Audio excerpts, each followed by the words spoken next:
মন্ত্রী মমতা ব্যানার্জি, আমাদের প্রিয় মুখ্যমন্ত্রী, আপনি গুলি চালাবেন। আমরা বলছি সেই গুলি খাওয়ার জন্য আমরা তৈরি, আমরা তৈরি। পুলিশ প্রশাসন, মাননীয় এসিপি, মাননীয় ডিসিপি এবং সিপি স্যার, আপনারা এখানেই বসুন। রাস্তা পাল্টাবো পরে, এখানেই বসুন। যখন সোজা হবে সোজা যাব, তারপরে কোথায় যাওয়ার কোথায় যাব, কিন্তু এই রাস্তা দিয়েই যাব, এই রাস্তা দিয়েই যাব। পুলিশ প্রশাসনের কথা মাননীয় এসিপি, মাননীয় ডিসিপি, মাননীয় সিপি স্যার 100% মানব।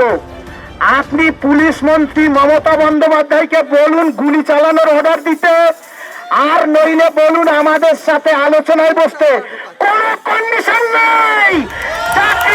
মমতা ব্যানার্জি, হায় হায়, অবিলম্বে 22 লক্ষ এমআর এর ভিত্তিতে যদি অযোগ্য চিহ্নিত হতে পারে, সুপ্রিম কোর্ট বলেছে মাস্ট বি টার্মিনেট, 12% ইন্টারেস্ট সহ বেতন ফেরত দিতে বলতে পারে। সেই ওএমআর এর ভিত্তিতে কেন যোগ্যদের তালিকা তৈরি করবেন না? আপনাকে উত্তর দিতে হবে। আপনারা শুনুন, লং লাস্টিং ভাবে এখানেই বসুন। আমরা রাস্তা ডান দিক বাদিক করি না। আমরা কি বলেছিলাম? সোজা। কারো বাবারও ক্ষমতা নেই, কারো বাবারও ক্ষমতা নেই আপনাদের পথ আটকা। আজকে আমি বলে দিলাম, আপনারা শান্তভাবে থাকুন।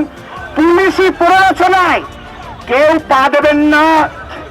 যদি কেউ দেন সেটা তার ব্যক্তিগত বিষয়। আমরা যে চিঠি দিয়েছি তাতে কোথাও ভায়োলেন্সের উল্লেখ নেই, ঠিক আছে? কন্ডিশন আছে।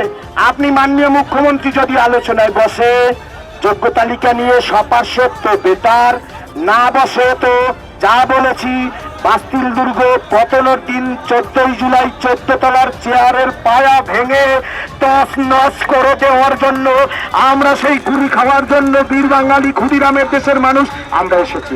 ব্যাস, আপনারা এখানে বসে যান, এখানে বসে যান। তারপরে আরো নেতৃত্ব আসবেন, মেহবুব বাবু, চিন্ময় বাবু, মিন্ময় বাবু, যারা আছে, সুমিতাভ সরকার, আপনারা যারা নেতৃত্ব, আপনাদের সাথে কথা বলেই পথ চলবে। একার কোনো সিদ্ধান্ত নয়। আপনারাই এই আন্দোলনের প্রধান বিষয়, আপনারাই এই আন্দোলনের প্রাণ কেন্দ্র। আপনারা না থাকলে কোনো কিছু সম্ভব হবে না। সুতরাং কোনো পুলিশি প্ররোচনায় আপনারা পা দেবেন না।